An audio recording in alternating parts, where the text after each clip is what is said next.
Hello, my friends. Well, now, enough to do a little check-in with you. Been going on. First, boy, have I ever been struggling with, well, a touch of seasonal affective disorder. Winter doesn't bother me at all. I love living someplace where there's 4 seasons. However, winter should have ended on a star, shouldn't it? However, we did have a couple of warm days. Oh, they were glorious. But ever since, we've been 20 degrees or more below where we're supposed to be.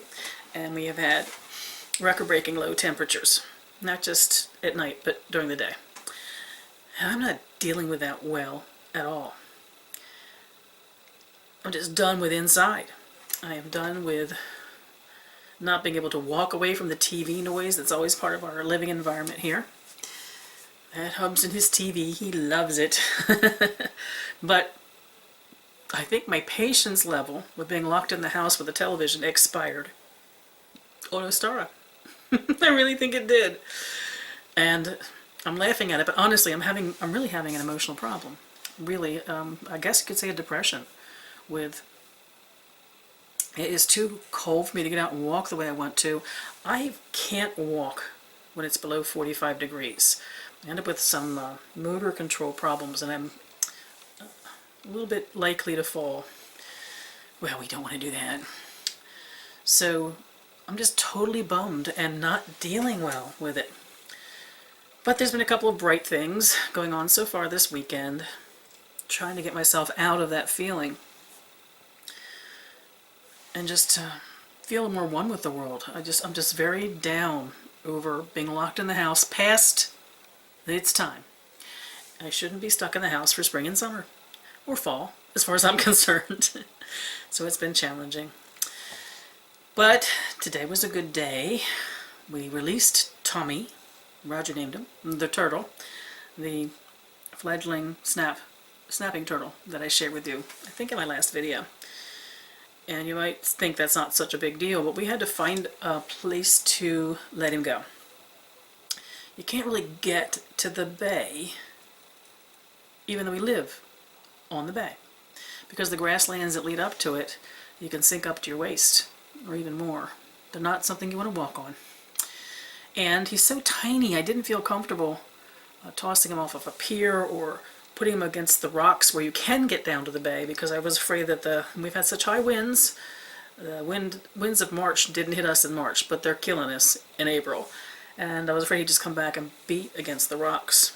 So we took him to a beautiful local pond. I took a video of his release, and I'll try and put it in here if it came out.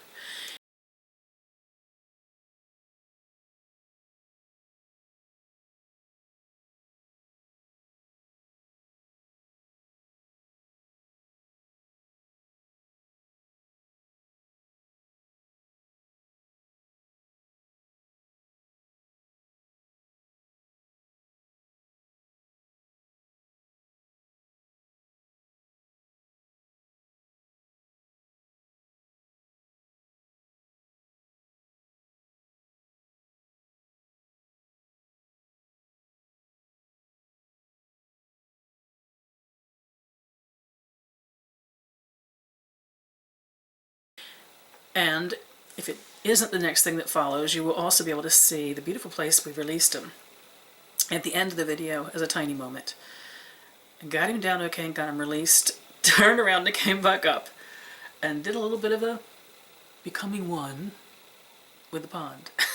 Ew, it was mucky and yucky and cold, and I was full of mud, and yeah, but I was so happy little guy was gone. I've been doing some reading on when and where it's safe to release these guys. And we took him someplace where hopefully he won't decide to come out and walk on a road again. So I'm keeping my eye out whenever I'm down the hill, unfortunately, in the car at this point, because I can't walk, for other baby turtles that are doing the same thing. I don't know if their little GPS doesn't work right or something. They certainly hatch in the grassland, in the wetland right against the bay.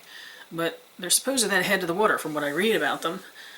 Some little guys just don't have a good sense of direction, I guess, and they end up coming up the hill and walking on the roads, and of course they get run over by cars or golf carts. So Tommy, hopefully, is in the perfect environment. But I'm sad when I look at the empty box. But we're keeping the empty box in the golf cart so that if we see anybody else wandering around the roads, we can plop them in the box and go take them and release them.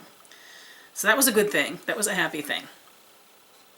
And, the most amazing thing was I went to a Julie Felix concert today.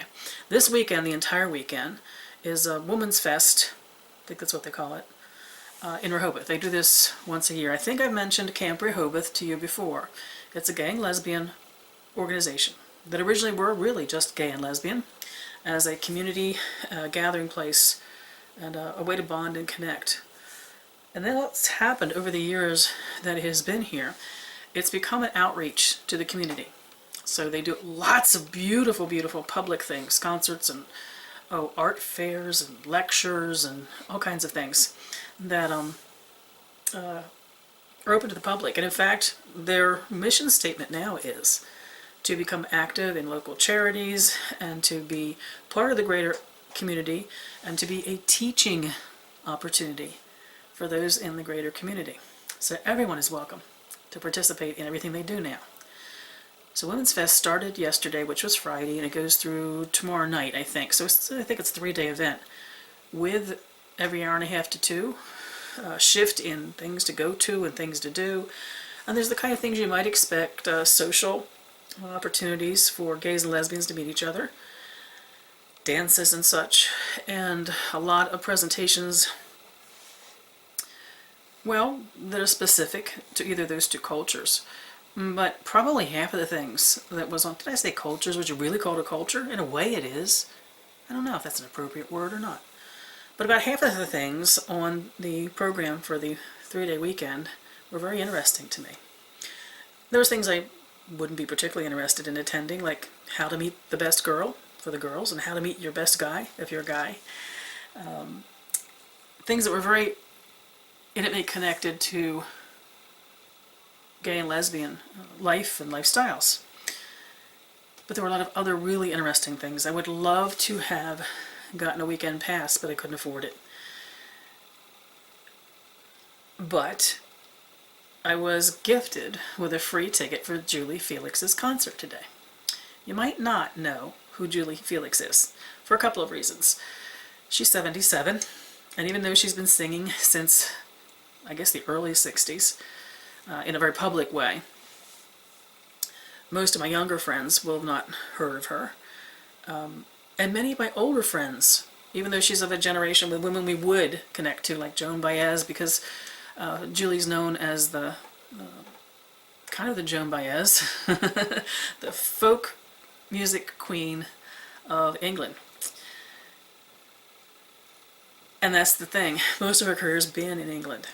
And we haven't had the opportunity to see her. In fact, she mentioned that it's been decades since she's been back to America. She was actually born here in California to an American mother and a Mexican father. And she got her love of music and her skill on the guitar, which is good, immense, very good actually, from her Mexican father, who was a mariachi singer. What a wonderful background to have.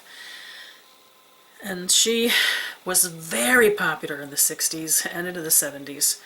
A lot of environmentalist songs, war protest songs.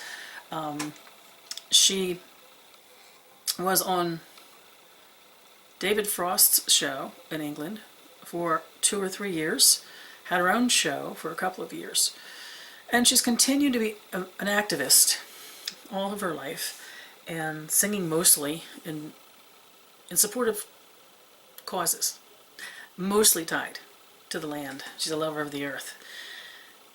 And that has been what the majority of her career is, until maybe like 2002 or that area. Her songs honoring Earth became songs honoring Mother Earth, and she started encountering groups that honored the Earth as goddess. And she released a couple of albums, one a little bit before that time that was a kind of a hint, an intimation of what was going to come with her goddess reverence, and then one which is specifically goddess related. I only knew of her myself. I'm not going to proclaim that I knew about her either, which makes me feel bad until recently, but I heard her music being played at my friend BB's house. And I loved it. I loved it. I love her voice. I loved her energy that came even off a CD. So BB was the organizer that brought Julie in. There had been a huge conference in Boston this past week on women in mythology and folklore, and I can't remember the name of the organization, but it's a very sophisticated organization which does scholarly studies of goddess and goddess history. So she was here for that, and she came to, it was kind of a sideways trip to come down here before she goes home. It was really a short trip, but she's talked about how beautiful it was to be on the land of her birth again. And so she had a beautiful concert. I guess it lasted about 2 hours. It was amazing. I'll share a little bit more about it with you. But another thing that happened today, which really, it was just a moment for me. Having also attended this conference in Boston, and then come down again, coordinated by my friend, to the Women's Festival, was Vicky Noble. A lot of you, especially if you're older, know who Vicky Noble is. The co-creator of the Mother Peace Tarot. So we're going again back to, she's probably well into her 70s now too. And Vicky actually did some readings, not many, because she was really just part of this tour to some scholarly presentations and seminars. And so just came down for one day. And I didn't get any readings with her because, in honesty, couldn't afford that. But I did get to meet her today because she was in the audience for Julie's concert. And it was just like so neat to meet someone that was a part of your history. I never used the Mother Peace Tarot for tarot readings. The cards are round and I could never feel comfortable with them. But I did use them for meditation cards. I don't even have a deck now. It's been decades since somewhere my deck went missing. It was just wonderful to be able to walk up to this woman and say how much I appreciate what you brought to the goddess feminist community. And just want to add my voice to the hundreds and hundreds, if not thousands, of women who thank you for what you've done. It was just a great opportunity to tell someone that had such an impact on you that you never thought you'd meet, that they mattered to you. So back to Julie's concert. I'm going to open up my computer, so you're probably going to get some funky reflections now on the screen. I apologize for that. One of the reasons why the performances were so good, you know how, I don't know if it's happened to you, if you had a chance to, it might not even be someone in the witchy community, but someone else that you somehow knew when you, because you read them, or they were teachers to you in some way, maybe in books or on videos, and then you meet them and they're just a little bit of a, no, not what you expected. It's happened to me a couple times with major players in the Wiccan world, and met them, and I don't want to say I was disappointed in them because that's not fair, but they didn't have the energy and the charisma or the feeling of being people of magic that I thought they would. Well, then I meet Julie today. Right from the beginning. This woman blew you away. So talented. She's 77 years old. Beautiful, energetic, strong. Her performance was emotional. You wanted to go on and on and on. It was just amazing. Julie has a website. It's Julie Felix, and it's JulieFelix.com. And all of her albums are available there. The last, several of them, the more recent ones, by more recent for her, I mean probably in the last 15 or 20 years, she publishes herself. Bummer is you can't download them, you have to buy them. That was kind of a bummer because I really wanted to get a hold of one, but I'll order them anyway. And there are two that she did that are particularly earth-centered, goddess-centered, revering of one or the other or both in the various songs. I want to share that with you. One is from I Walk with Beauty, and the other is Que Sabe. And I took some notes for you. So, my notes were brief. I wanted to share this because for some reason, this just tickled the hell out of me. And one reason is, the room was 90% lesbian. And she shared something that she said that a man walked up to the goddess and he asked her, "Do you mind if I call you God? Or is that too butch for you?" I loved it, absolutely loved it. And I wanted to share with you that she did Leonard Cohen's Alleluia. Julie, I don't know if she's written a book yet, but it'd be wonderful if she did, because there's no one in the 60s that she didn't know very well. And so her past includes traveling with, singing with, especially on behalf of charities and activities that are causes. Really just any major star you can think of from the 60s. And early on, she traveled to Greece and met a young man who was not in any way famous yet. In fact, he was a writer, but he became, out of becoming a writer, then a poet, and became a great lyricist, and then someone we all love, or at least a lot of people I know do. That's Leonard Cohen. Julie sang her version of Alleluia today. I love that song, but I love it for a very different reason than a lot of people do. First listen, if you don't know the history of the song and never heard Leonard sing it, it just sounds beautiful and lyrical, and it is often used as a religious song.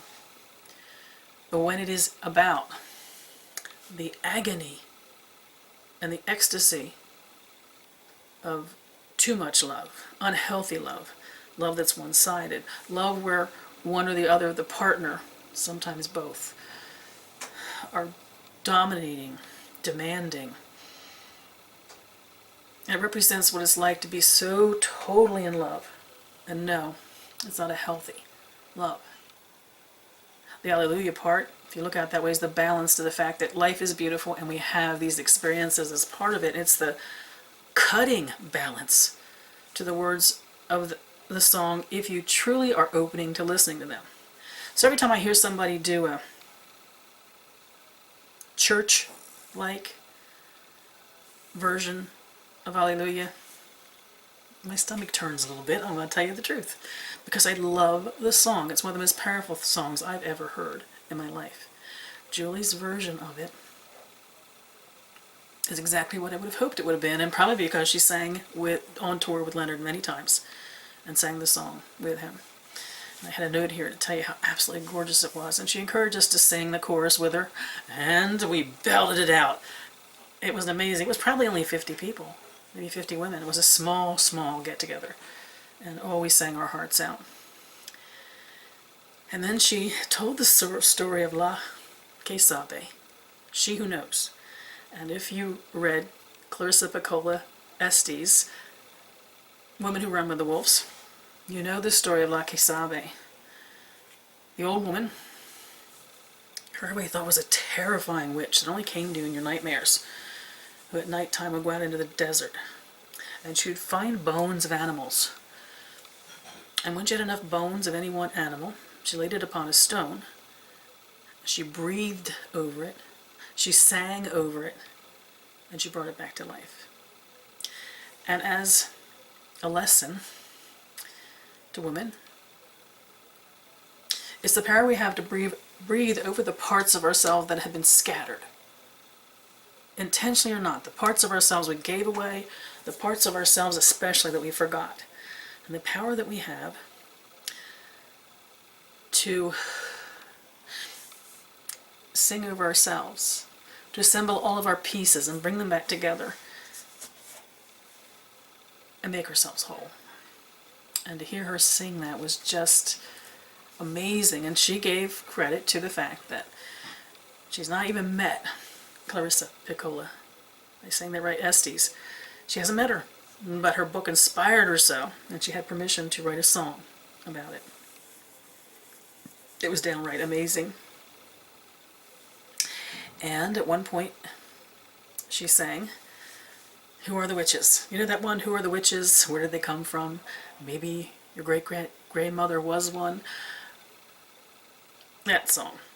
And she also combined it as an overlap with the "Strong as a Mountain" chant, which you may or may not know. And got us all singing it. It was the last song she sang, actually, next to the last song. Got us all singing it, and the chorus to it, and "Strong as a Mountain." She got us singing that. And it was just an amazing. There was nothing shy about the women who were just, most of them didn't know any of these songs, by the way. And we all just belted our, when she asked us to join her, we joined her. And it was really amazing. There was one time she asked us to, there's a song that you can get on her webpage. I think it's a free download, so at least that's download. I don't know how many of her songs might be on iTunes. So I'm saying you can only buy them, the CD. I don't know if she has them on iTunes or not, but there's a song you can download off of her webpage. It was a song she did for a documentary about someone, I assume in England, what she was talking about, to develop a process where you can take the plastic out of the ocean and somehow convert it to energy to fly an airplane. And that's what the documentary was about. And there's a beautiful song, absolutely beautiful, if not heartbreaking, because of the damage to Mother Earth, that she has on the front page of her website. And in the full version of it, there are violins that are the orchestral background to the song. And she taught us to chant that background. So as she sang it, we chanted the violin part. It was just wonderful. But what was fun is when we did the, when she was singing "Who Are the Witches," and we were singing over that with "Strong as a Mountain," she had Vicky lead us in a spiral dance. And there are some folks that here know how much I love a good spiral dance. This wasn't one where you could actually go into the center and come back out again. The room was too congested with the seats we were all sitting in, but we went around the outside. And, oh man, it was just so much fun. Just the energy was so much fun. I told Roger when I got back, it's the best fun I've had since we moved here outside of being on our own neighborhood. I'm still flying high. It was amazing. So I had drumming circle, and then, what, 3 days later, had this. So I want to let you know that if you go on YouTube, I'm going to try and link these in this video, but I don't know if you can link down below someone else's videos in yours. So if I can't, I'll give you the title of these videos so you can search on it. But there is a version of Julie doing the witch song, and doing it with the "Strong as a Mountain" addition to it on YouTube. And it's Julie the Witch Song, Julie Felix the Witch Song, on BabsyRhythm, B-A-B-S, BabsyRhythm, B-A-B-S-Y, Rhythms, YouTube channel. I thought that would be fun for those of you who'd like to see it done. And there's also a link to Que Sabe, She Who Knows. And that's entitled Julie Felix Que Sabe, L-A-Q-U-E-S-A-B-E, and then in parentheses, She Who Knows. And that's on a page called Christian space Ortiz, O-R-T-I-Z. But again, if the link below works, you won't need that. There's also one called I Miss You. Oh my gosh, that one blew my heart apart. She's singing about when she's on tour that she's missing, and I don't know who she's missing. I know that she was at least at one point married. I think she has a child, at least one child. So I don't know at what point in her career she wrote this as far as who she was missing, but there was a lot of sadness to the way she was singing this. And man, it went to a level for me that I Miss You sung to those who have passed over. I Miss You sung, I was thinking about my ex-husband and the beauty and the sorrow, which was our relationship, and how even after that was over with, there was just so much that I could declare, I miss you. See, it's still moving me. Something about I miss you is so much more powerful even than I love you. Wow, it just blew me away. So that video can be found. It's entitled I Miss You, and it's on a channel called Julie Felix topic. And there are a lot of her songs on there. I'm not saying all of you would like all of her songs because, well, we all don't like still the songs and the styles of the 60s and 70s, but more contemporary things are beautiful. She has a CD that's specifically goddess centered. It's called I Walk with Beauty. And there's a gorgeous song on there called May the Presence of the Goddess. And that is also on the Julie Felix topic YouTube channel. And it's called May the Presence of the Goddess. And it's just so beautiful. Actually, all of the things on I Walk with Beauty are wonderful. That's the music I heard at my friend's house. And then, let me find my little thing here. I have some on I Walk with Beauty, because I'm really encouraging us to buy her CD. Here's the songs off of her I Walk with Beauty CD. How Could Anyone Ever Tell You? What a beautiful song. May the Presence of the Goddess, the one I just told you about. Standing Here. And this one she sang today, and it was powerful. She reminds me of who I am. I Walk with Beauty. Who is She, which is something she wrote herself. Remember Me as Loving You. I've got The Goddess in My Heart, which she also wrote. Peace is a River and Children of Abraham. Her version of Alleluia is there. We Send You Healing. And something called La Mer, the Sea. There are also 12 goddess chants on that CD. Something I am not familiar with, if any of you are, let me know. Oichi Kawa? I couldn't, it seems like, by trying to Google it for translation, it may be something Japanese. Hei Hinana, Earth My Body. I think a lot of you will know that. The Goddess is Alive. She Changes Everything. This one I don't know. What Goes Down Comes Around. Hoof and Horn. She is the Weaver. And something at first I wasn't sure what it was. Ella cambia todo que la toca. And so I found the translation to that, and I do believe what she's done is she has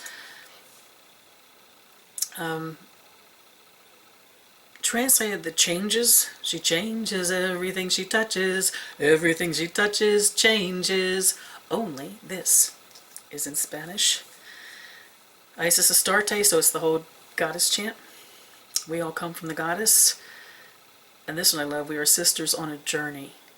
And I know that from when I taught the Rise Up class, because that actually had been written for that class, I believe, many years ago.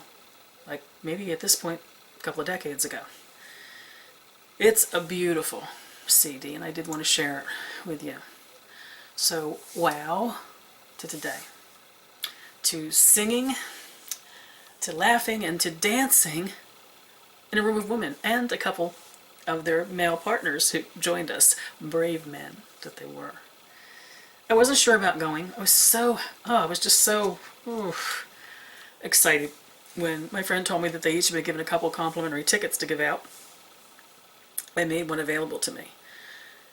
But then again, I was going to someplace I've never been before, although I can guarantee you now I will be spending a lot of time at Camp Rehoboth. I knew my friend was going to be there, didn't know anybody else. And I got that moment when I got up to the building and I'm like, oh man, I'm not good at this. I'm not good at walking into a strange place and not knowing anybody and just quite not knowing what to do. So I walked in the room, and the room was just filled with women. They were there early because they had been in another conference together, actually on lesbian sex. They were all telling me all kinds of tidbits about that. And it ended, there was a half an hour gap. So they'd come to this room to talk and laugh and have a good time and just discuss their last seminar. So I was one of the few who was there just for that concert. And I walked in, I was kind of overwhelmed. Women all over the place. And I was sitting inside the door. I'd have lost where to go. And I hear, Annie! Annie's here! Annie! And all kinds of hands go in the air. I love the fact that with my involvement in community through my church, I can't go anyplace anymore where I don't see people I know. And these were women, both gay and straight, that I knew through the UU church. And there must have been 20 of us. And it was just like, come over here and I got hugs and here's a place to sit. It was just, but to go in that room with social anxiety, just blah, blah, blah, blah, in me, a little bit of a panic mode, I think I'll just leave. And then to hear my name yelled across the room, oh, I just loved it. And the other thing, the last thing I'll talk about with this, which I thought was so cute, I thought the concert was at 2 o'clock. So we had gone back from our errands this morning on our release of Tommy the Turtle. And I sat down on the couch and played a couple games of Sudoku, just, not in a hurry. And I thought, you know what, I better check the address to make sure I know where I'm going. So I went online to check it. And the concert started like at 1. Well, I didn't have time to put makeup on to go. Which usually when I go to things, I put makeup on. So I said to Roger, and all of you who know me know there's not a bigoted bone in my body. I know too many different kinds of people, and by some I am considered different. So I said to Roger, oh crap, I don't have time to put makeup on. And I said, you know what? I'm going to Camp Rehoboth, a room full of almost all lesbian women. All I'm going to see is t-shirts and baseball caps. I can guarantee you no one there is going to have makeup on. And we both laughed at that, in great part because a lot of our neighbors here are gay. And I could imagine them all laughing silly at my having made that assumption. But guess what? I was wrong, because it's too damn cold. It was sweatshirts and baseball caps. And I was right about the no makeup, except for 1 or 2 women. But I fit right in, let's just say. I fit right in. In fact, I was overdressed with jeans and a nice top on, because I should have had a sweatshirt on. And I do own, believe it or not, a baseball cap, which I use in the height of the summer when the bright sun. Just need to keep it off your head and off your eyes. But I got a big kick out of that. I really did. And, of course, shared it with friends that were there. Because they hadn't seen me without makeup before.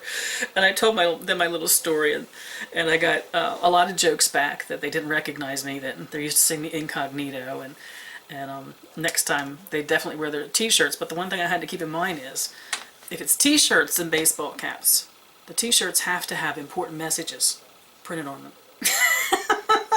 Oh, I just love the fact that you can relax and enjoy each other and just feel free to joke and tease a little bit. So that took care of my doldrums for the day. There's nothing about the weather in the next couple of days that's going to make me feel better, though. It's staying cold. So the tiny moments that are coming, 2 of them are from yesterday. And it was the kind of day where you had bright blue skies, and then a minute later, they were dark as night. Rather dramatic storms kept rolling through them. In between them were these wonderful, clear, beautiful skies.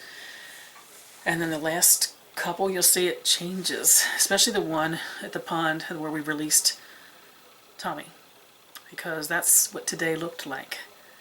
Very dramatic, kind of gloomy. If there were music to it, it would be that organ music that's part of like werewolf or vampire movies, that really dramatic music. That was the kind of day that today would have been. It started to sleet and then snow my way in town. It was sleeting my way out of town, but then it kind of stopped. It was supposed to get snow tonight, but like I said, it won't lay on the ground. It's just enough to remind you, darn it, it's freezing out there. That's why it's snowing. So a long vlog after having not vlogged for a day or 2. But I really was so excited about this concert, and I wanted to share it with you. And with the links, or if not the links, the names, the videos, you might enjoy seeing some of Julie's work. Man, that she was some kind of woman. Absolutely amazing. Born in 1938. She left America at high school to go to England, and almost immediately began her career, and became like a household word in England. So here we don't know that about her. Without knowing that, you still know there was something very special about her by being present at one of her concerts. It was a good day, my friends.